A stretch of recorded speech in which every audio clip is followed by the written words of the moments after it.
إلا ما علمتنا إنك أنت العليم الحكيم. صلى الله على النبي الكريم وعلى آله وسلم تسليما كثيرا كثيرا.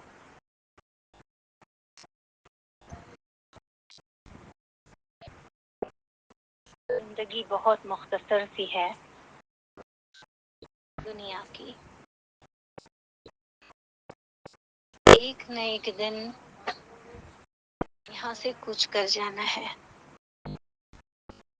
ہم یہاں ہمیشہ کے لیے نہیں آئے اور نہ ہی یہ کوئی دارالبقا ہے اور نہ ہی یہ ہمارا گھر ہے یا قیام گاہ ہے جہاں ہم ہمیشہ رہنے والے ہیں. ہم مسافر ہیں اور یہ سرائے ہے. کچھ وقت کے لیے بس ٹھہرنا ہے پھر اپنے اصل گھر جو ہے وہاں کوچ کر جانا ہے، لوٹ جانا ہے.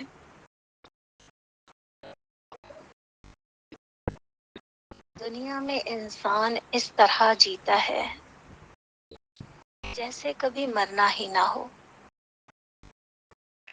تب اس سے ایسے اعمال سرزد ہو جاتے ہیں جو اللہ رب العزت کو سخت ناپسند ہوتے ہیں. اللہ رب العزت جن چیزوں سے بغض رکھتے ہیں ان چیزوں سے انسان محبت کرنے لگتا ہے. جیسے دنیا کے مقامات، دنیا کا مال و متاع، دنیا کی چیزیں، دنیا کی عزت دولت، یہ اچھی لگنے لگتی ہیں. کب؟ جب انسان ان چیزوں کو جس سے اللہ بغض رکھتے ہیں وہ اسے پسند کرنے لگتا ہے. اور کیوں پسند کرتا ہے؟ جب یہ سوچ کر جیتا ہے کہ مجھے یہاں مرنا ہی نہ ہو. ایسے جیتا ہے جیسے مرنا ہی نہ ہو. لیکن ایمان والا کیسے جیتا ہے؟ انبیاء علیہ الصلوۃ والسلام، صحابہ کرام رضی اللہ تعالی عنہم اجمعین، تابعین، تبع تابعین، مشائخ، اسلاف، صدیقین، صالحین، ہر دور میں آنے والے اللہ کے محبوب ترین بندے، اللہ تبارک و تعالی کے مومن اور مقرب بندے، اللہ تبارک و تعالی کے عزیز بندے کیسے جیے ہیں؟ جیسے اس دنیا میں جینا ہی نہ ہو. وہ ایسے جیتے تھے جیسے اس دنیا میں جینا ہی نہ ہو، رہنا ہی نہ ہو. اور ہر دور میں فاسق، فاجر، کافر، نافرمان بندے، اللہ کے باغی بندے، وہ کیسے جیے ہیں جیسے یہاں کبھی مرنا ہی نہ ہو. یہی چیز انسان کو راہ حق سے جدا کر دیتی ہے. اللہ کی ملاقات کا یقین، اللہ کی ملاقات کا ذوق اور شوق، اللہ تبارک و تعالی کے پاس واپس لوٹنے کا یقین، اپنے آخرت جو ہماری اصل قیام گاہ ہے، ہمارا اصلی گھر ہے، وہاں لوٹنے کی طلب اپنے گھر واپس جانے کی چاہت، اپنے نبی سے، اپنے رب سے، اصحاب سے، تمام اللہ رب العزت کے محبوب اور عزیز ایماندار وفادار بندوں سے ملاقات کا ذوق، شوق،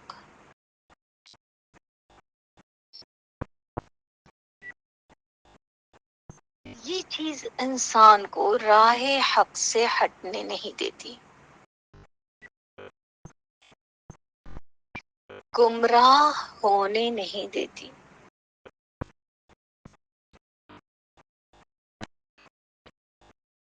اللہ رب العزت کی پسندیدہ راہ اور زندگی کا مقصد صراط مستقیم،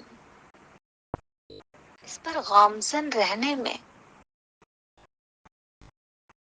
معاون بنتی ہے، مددگار بنتی ہے، ثابت قدم رہنے میں مددگار بنتی ہے۔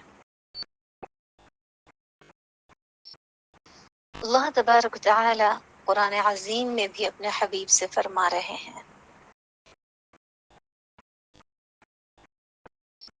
اے میرے محبوب، جتنا بھی اس دنیا میں جی لو، جتنا بھی جی لو، ایک دن مرنا ہے۔ جس سے چاہے محبت کر لو، ایک دن جدا ہونا ہے۔ جتنا چاہے اس دنیا میں جی لو، ایک دن لوٹ کر میرے پاس آنا ہے۔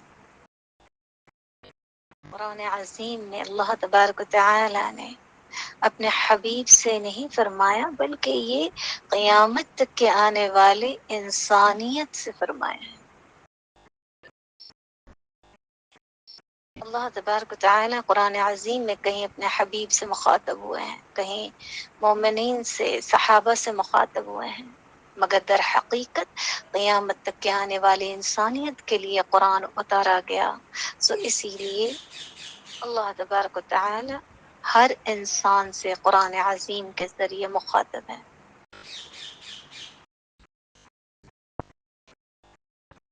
ہر انسان کو اللہ تعالیٰ نے یہ پیغام، یہ بات کی ہے۔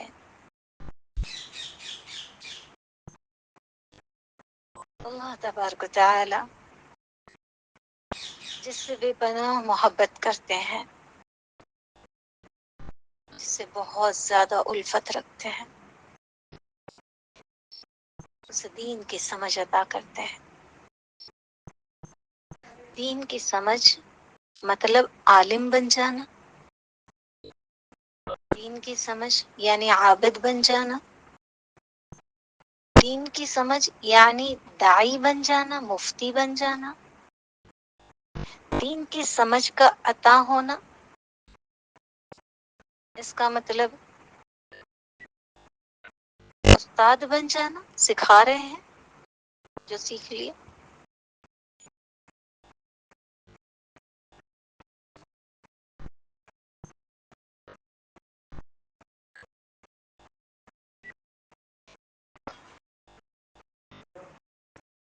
یہ نہیں ہے دین کی سمجھ یعنی فہم،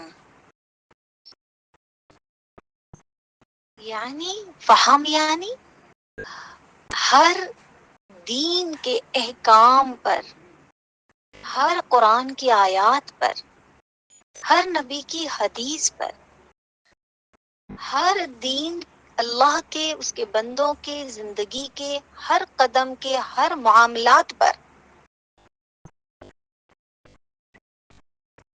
اللہ تبارک و تعالی کی مرضی اور چاہت کو اس وقت کے اعتبار سے سمجھنا، جاننا اور پھر اس پر عمل کرنا، اور اوروں کو بھی اس وقت کی اللہ کی مرضی کے متعلق، اس وقت اللہ کی چاہت کے مطابق جو حکم ہے اس کو ان تک پہنچانا.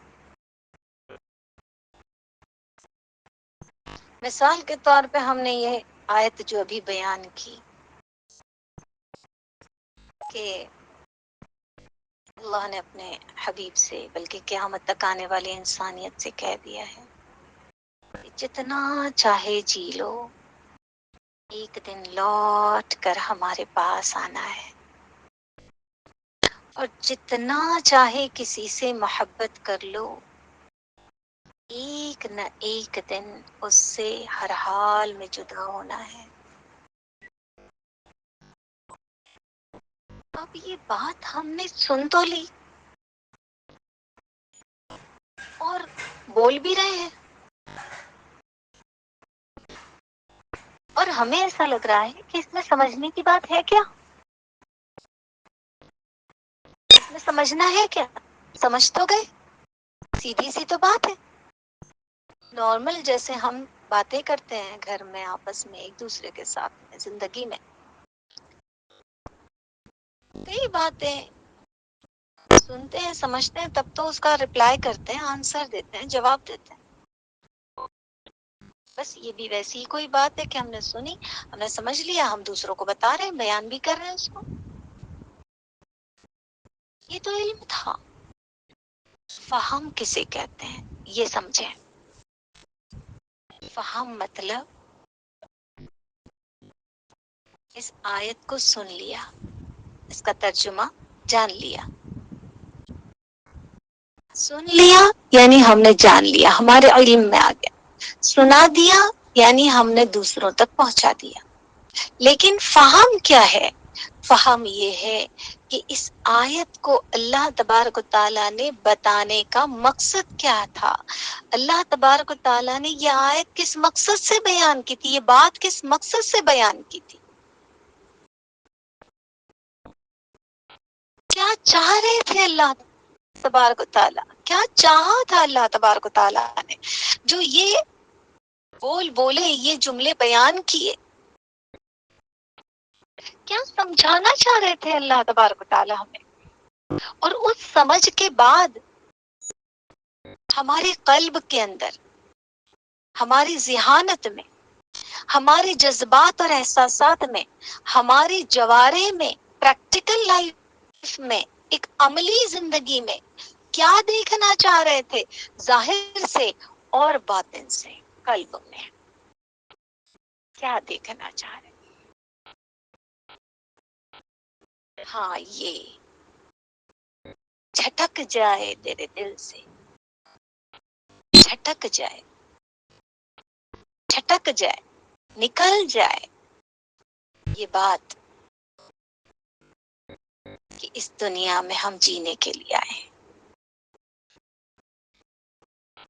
یہ یقین مٹ جائے دل کی دیواروں سے کہ لوٹ کر جانا ہے اپنے پروردگارہ کے پاس، اپنے مربی و مشفی کے پاس، اپنے معبود حقیقی کے پاس. ایک دن اس کا سامنا ہے، ایک دن اس سے ملاقات ہے، اگرچہ آج وہ نگاہوں سے اوجھل ہے، لیکن محبت محسوس کر لیتی ہے اپنے رب کو اپنے آس پاس. محبت کی نگاہیں بالآخر سے ڈھونڈ لیتی ہیں اپنے آس پاس. وہ جس شکل میں سامنے آ جاتا ہے محبت پہچان لیتی ہے اسے، کیونکہ وہ محبوب ہے اس کا.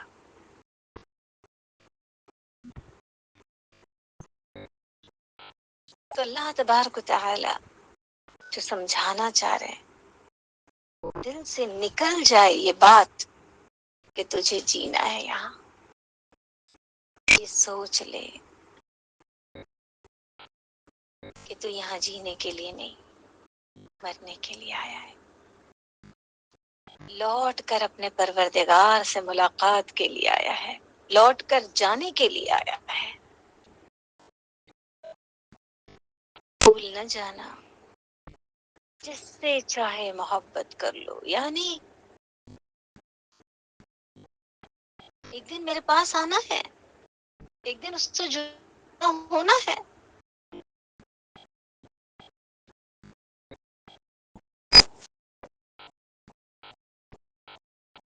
تو سوچ لے انسان. حضرت عمر رضی اللہ تعالی عنہ جب خلیفۃ المسلمین بنائے گئے تو امیر المومنین بنے، تو اپنے پیچھے ایک شخص کو معاوضے پر رکھا تھا، تنخواہ پر رکھا تھا کہ میرے پیچھے پیچھے ہر وقت رہنا، میرے ساتھ ہر وقت رہنا، اور مجھے موت یاد دلاتے رہنا، میرے رب کی ملاقات یاد دلاتے رہنا. ایک دن میرے رب کا سامنا ہوگا میرے ساتھ. اس کی آواز کی دھن میرے کانوں میں بجاتے رہنا، میرے کانوں میں اس کی صدا لگاتے رہنا. ایک دن مجھے جانا ہے، وقت طے ہے، مقرر ہے، اس کا بلاوا آنا ہے. سب چھوڑ کے جھٹک کے اس کے پاس لوٹ کے جانا ہے. اسی کے پاس سے آئے ہیں، اسی کے ہیں. ہم اگر ایمان کے ساتھ پیدا ہوئے ہیں تو یہ سوچ لیں کہ ہم دنیا میں بکے ہوئے آئے تھے، ہمارا خریدار اللہ ہے. مومنین، اللہ قرآن میں فرماتے ہیں ایمان والوں کو جنت کے بدلے خرید لیا ہے، ان کی جان مال اولاد کو اپنی جنت کے بدلے خرید لیا. ہم یہ سوچ لیں ہمارا تو پروردگار خریدار ہے، اس نے ہمیں خریدا اور پھر پیدا کیا.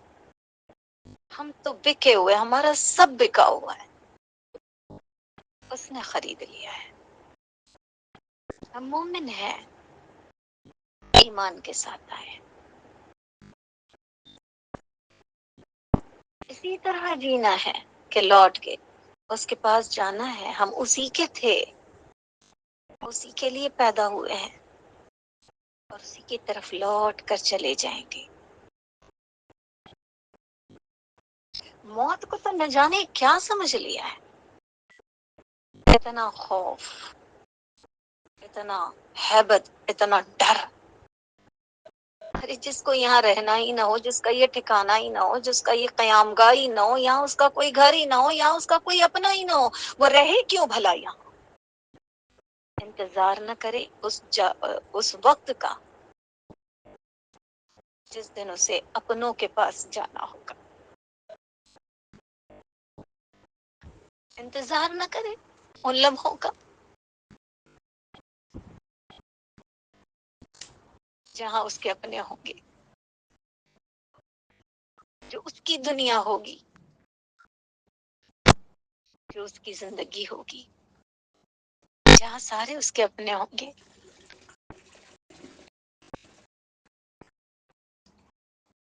اللہ کے نبی صلی اللہ علیہ وسلم فرما رہے ہیں موت ایک پل ہے جو ایک دوست کو دوسرے دوست سے ملا دیتا ہے، ایک محبوب کو دوسرے اپنے محبوب سے ملا دیتا ہے. اس دنیا سے اپنے رب کی دنیا میں جانے کے لیے کچھ تو سواری چاہیے.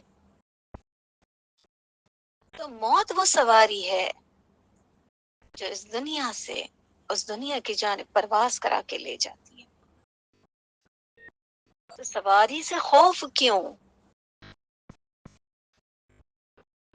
سواری کا انتظار کیوں نہیں؟ تو خوف آ رہا ہے مطلب یہ دنیا سے محبت ہو گئی ہے. وہ دنیا، یہ وہ دنیا جس سے اللہ تبارک و تعالی نے بغض کیا، بنایا اور مڑ کر ایک بار بھی نہیں دیکھا. محبت سے بنایا اور پھر فرمایا اس دنیا کی قیمت میری نگاہوں میں مچھر کے پر کے برابر بھی نہیں. اللہ اکبر. تو جب یہ دنیا اللہ کی نظروں میں مچھر کے پر کے برابر نہیں ہے، جو ہمیں اتنی خوشنما خوش رنگ نظر آتی ہے، تو خدا را وہ پروردگار ہمارا اس کی نگاہوں میں مچھر کا پر کیسا ہوگا، اور اس سے بہتر اور اس سے بہتر اور اس سے بہتر پھر کیا چیز ہوگی، تصور بھی نہیں کیا جا سکتا۔ ہم کیا جانیں گے اپنے رب کو؟ 30 سال، 40 سال، 50 سال، 60 سال کی زندگیاں ہماری گزر گئیں، اب تک اپنے معبود حقیقی کو ہم جان نہ سکے، پہچان نہ سکے، ان کی مزاج کو ہم سمجھ نہ سکے، ان کی پسند ناپسند کو ہم جان نہیں سکے۔ اتنی زندگی گزر جانے کے بعد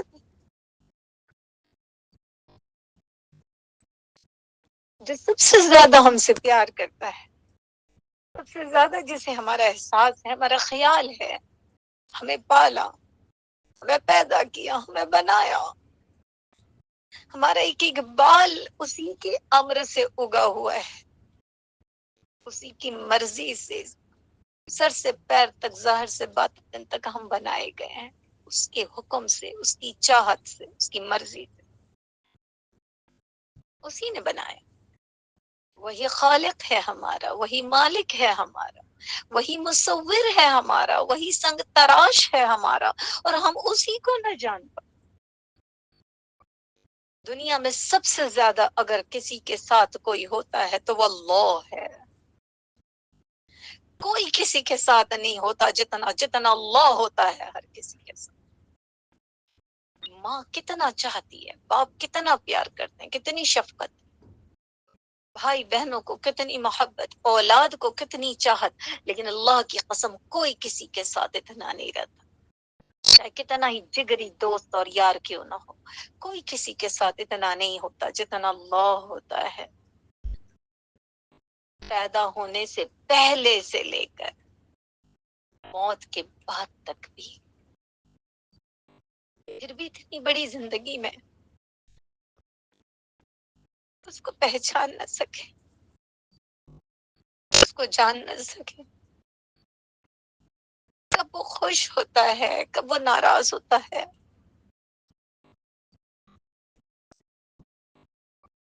کن باتوں سے، ظاہر میں وہ کب کیا دیکھنا چاہتا ہے، باطن میں وہ کب کیا دیکھنا چاہتا ہے، ہمیں اس کی خبر ہی کوئی نہیں ہے۔ اماں کو جان لیا، مزاج پہچان لیا، ابا کو جان لیا، مزاج پہچان لیا، شوہر کو جان لیا، مزاج پہچان لیا، اولاد کو جان لیا، مزاج پہچان لیا، کس وقت کیا پسند کیا نہیں پسند، کس وقت کیا بولنا چاہیے، ان کے سامنے کیا نہیں بولنا چاہیے، کیا کرنا چاہیے، کیا نہیں کرنا چاہیے، یہ سب پتہ ہے۔ خداوند قدوس کو ہی نہیں جانا، اسی کو نہیں پہچانا جس نے سب سے زیادہ ہمیں چاہا، جس نے سب سے زیادہ ہماری طرف نظر التفات رکھی۔ سب روٹھ جاتے ہیں، سب کچھ سب کے لیے کر لو پھر بھی روٹھ جاتے ہیں، اس کی تو نافرمانیاں کرتے ہیں ہم، پھر بھی انتظار کرتا ہے، اسی کو بھول جاتے ہیں جو ہر پل انتظار کرتا ہے، ہر پل نگاہ الفت جمائے رکھا ہے، اسی کو بھول جاتے ہیں۔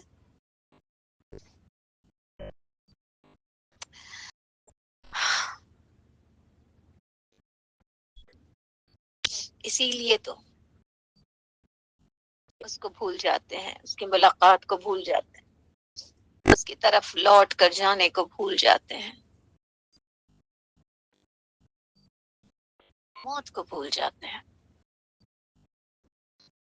اسی لیے دنیا محبوب ہونے لگتی ہے، جو اللہ کو مبغوض ہے۔ جب دنیا محبوب ہونے لگتی ہے تو دنیا میں ایسے جیتے ہیں جیسے کبھی مرنا ہی نہ، لمبی لمبی امیدیں، لمبی لمبی خواہشیں،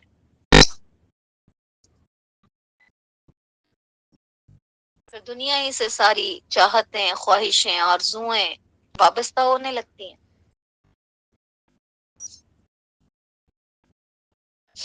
پھر دنیا میں عزت چاہتا ہے، دنیا کی ذلت سے ڈرتا ہے، دنیا میں زندگی چاہتا ہے، موت سے ڈرتا ہے، دنیا کی راحتیں اور فرحتوں کا خواہش مند ہوتا ہے، دنیا کے دکھ درد غموں سے گھبرانے لگتا ہے، اس سے بھاگتا ہے۔ لیکن مومن کا معاملہ تو بالکل برعکس ہوتا ہے، اسے اللہ پر، اپنے اللہ پر، اپنے اللہ پر، اپنے معبود پر، اپنے آقا و مالک اور خالق پر یقین اور بھروسہ ہوتا ہے۔ ہر پل اس کا ساتھ ہونا، اس کا پاس ہونا محسوس ہوتا ہے، نظریں اس کی طرف جمائے رکھتا ہے اور اس کی نگاہوں کو اپنی طرف تلاش کرتا ہے۔ ہر پل اس کی خوشی، اس کی ناراضگی، اس کی رضا، اس کی مرضی، اسی کے بارے میں سوچتا رہتا۔ ہر وقت اس کی ملاقات کا ذوق اور شوق اس کے دل کو بے چین کرتا ہے۔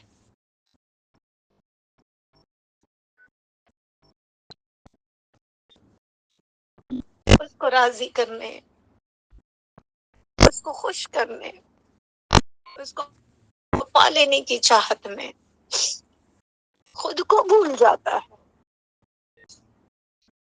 خود کی خوشیاں، خود کی راحتیں، فرحتیں اسے یاد ہی نہیں رہتی، وہ اتنا زیادہ یاد رہتا۔ کیوں؟ اس کے پاس لوٹ کے جانا یاد ہے، اسی لیے ایسے جیتا ہے جیسے اس دنیا میں جینا ہی نہ ہو۔ اسے پتا ہے کہ لوٹ کے مجھے میرے گھر پھر جانا ہی ہے، وہ انتظار میں ہے کہ مجھے اپنوں سے کب ملاقات ہونی ہے، وہ مشتاق ہوتا ہے اپنی دنیا میں اپنی زندگی جینے کے لیے، اپنوں کے ساتھ جینے کے لیے منتظر ہوتا ہے۔ اسے پتا ہے موت ہی ایک ایسی سواری ہے جو اس دنیا سے غلیظ، فانی، حقیر دنیا سے، دھوکے کا گھر، مکر اور فریب کا جال یہاں سے نکال کر مجھے عافیت والی اپنی دنیا میں، اپنوں کی دنیا میں جہاں میرے اپنے ہیں وہاں لے جائے گی۔ یہ موت ہے، موت ہی وہ سواری ہے، بس اس کے سوا دوسری کوئی سواری وہاں جاتی ہی نہیں ہے، وہاں کوئی دوسری سواری پہنچا ہی نہیں سکتی، کسی اور سواری میں اتنی طاقت ہی نہیں، کیونکہ موت وہاں کی سواری ہے، وہاں کی سواری ہے، وہاں سے آتی ہے، اسی لیے وہیں لے جاتی ہے، وہاں کی سواری ہے جو وہیں لے جاتی ہے، اسی لیے انتظار کرتا ہے مومن موت کا، اسی لیے جیتا ہے زندگی میں ایسے جیسے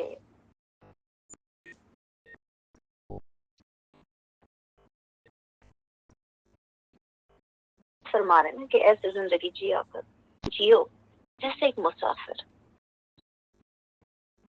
مختصر اور مختصر اور مختصر، جتنا بھی ضرورت سے زیادہ کچھ نہیں ہوتا پاس، ہر چیز اختصار کے ساتھ، کم سے کم پر راضی رہتا ہے، اللہ سے کم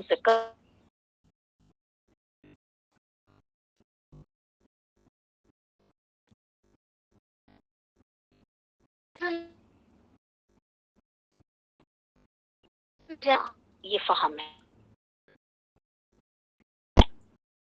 آپ آواز آیت بریک ہم نے ترجمہ بتایا نا، اس کو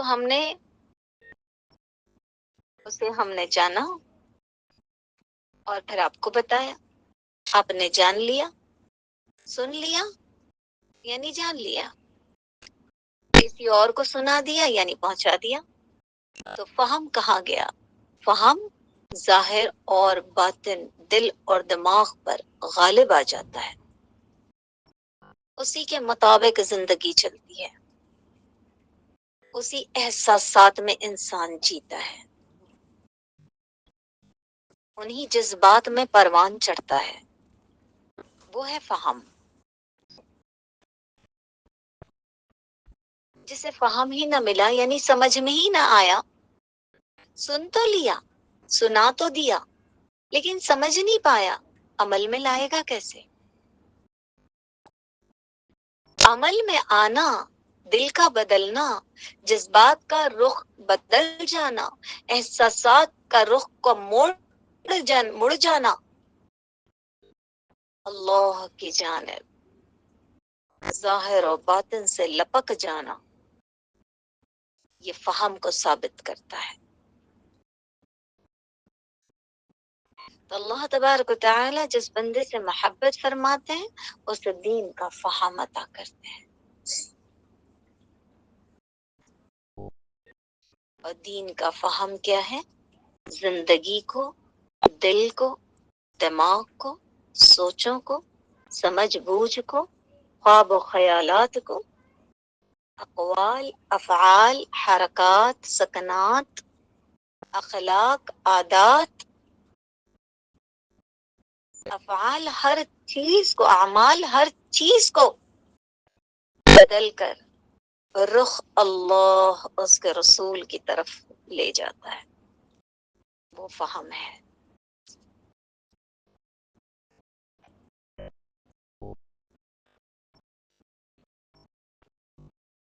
اس کا احساس ہوتا ہے. فار اللہ کیسے خوش کریں، ایسا کچھ نہ ہو کہ وہ ناراض ہو جائے. تو یہ ساری چیزیں فہم کی وجہ سے ہوتی ہیں. اسی لیے اللہ تبارک و تعالی سے فہم مانگیں علم کے ساتھ ساتھ. یا اللہ ہمیں دین کا فہم عطا فرمائیے اور دین پر ثابت قدم رکھیے اور دین کو اپنے ساتھ قبر میں لے جانے والا بنائیے. اور دین کی احیا و بقا کے لیے ہمیں قبول فرمائیے. ہماری جان، مال، اولاد، جذبات، ہر عزیز چیز کو قبول فرما لیجیے اور ہماری ہر عزیز چیز کو قبول فرما کر، پسند فرما کر اپنی عزیز چیز بنا لیجیے.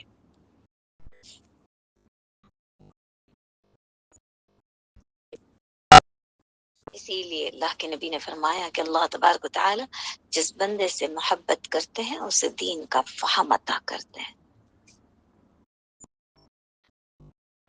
معمولی چیز نہیں ہے، معمولی چیز نہیں ہے.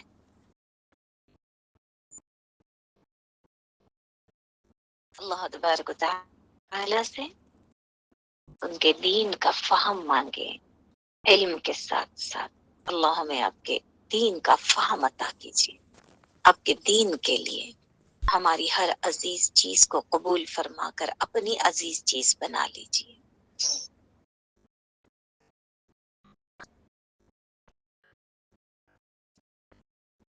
تو یہ فہم ہی کا ایک بہت بڑا حصہ ہے.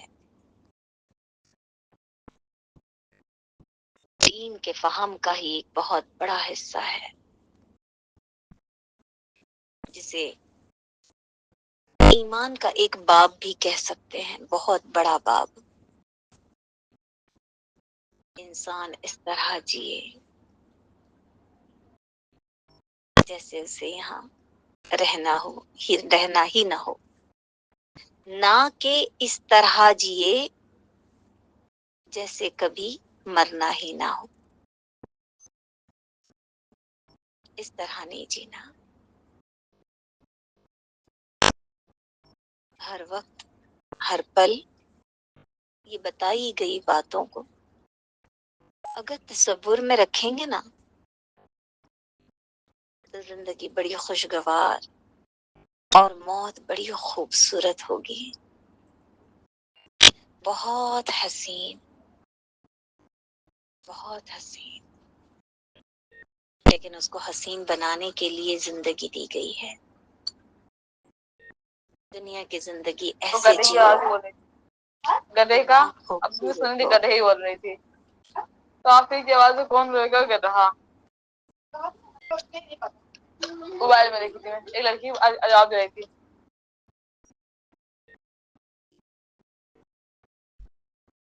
دنیا کی زندگی اتنی احسن انداز سے گزاری جائے کہ موت خوبصورت نصیب ہو جائے، اللہ کی ملاقات کا انتظار، اشتیاق زندگی بھر رہے گا تو موت بہت خوبصورت ہوگی۔ ملاقات کا شوق زندگی بھر رہے گا تو وقت موت انتظار کی شدت بڑھ جائے گی، اور پھر رب سے ملاقات کے وقت کس قدر خوشی ہوگی جب اس دنیا سے جا کر اپنے نبی سے ملاقات ہوگی تو وہ ایسا منظر ہوگا جب ان کے صحاب سے ملاقات ہوگی، وہ کتنا خوش نما منظر اور کتنا خوبصورت سما ہوگا۔ زندگی بھر اس چیز کا ہمارے اوپر غلبہ ہونا چاہیے، یہ چیز ہمیں ہمیشہ یاد ہونی چاہیے، جو چیز ہمیں ہر برائی سے،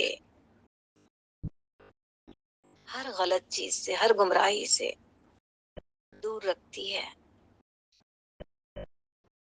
اور ہر خیر کی راہ پر گامزن رکھتی ہے۔ انشاءاللہ العزیز یہ بہت بیسک چیز ہے اور بہت پیاری اور میٹھی چیز ہے، بہت حسین چیز ہے، ایک ایسی خوشبو ہے جو روح، دل، جسم و جان کو معطر کر دیتی ہے، بلکہ ہمارے پاس آنے والا، آس پاس ہمارے ساتھ رہنے والا، ہمارے پاس سے گزرنے والا، ہمیں دیکھنے والا بھی اس خوشبو کے نفع کو محسوس کر لیتا ہے، حاصل کر لیتا ہے۔ اللہ تبارک و تعالی وہ ایمان عطا فرمائے